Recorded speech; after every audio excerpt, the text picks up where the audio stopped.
See, two of them right here, clear. No, you don't.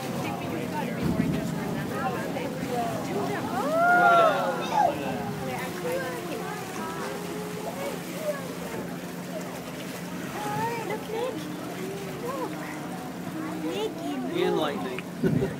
How friggin' cool. Alright guys, after this I think we should go inside. That storm looks like it's right over us now.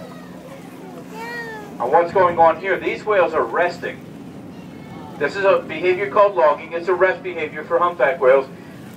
Because humpback whales have such a thick layer of fat or blubber beneath their skin and they're lighter or less dense in the water around them and tend to float, they can rest just by laying at the surface. Some species of whales, like finback whales, actually have to keep moving while they're resting so they don't sink to the bottom because they're heavier or more dense in the water around them.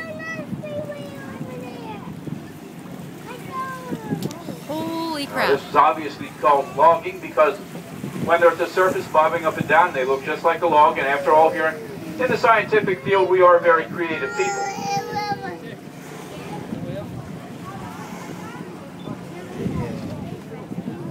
That lighting is crazy. Go ahead, you can go inside. I'll come with you as soon as we are done with these whales right here.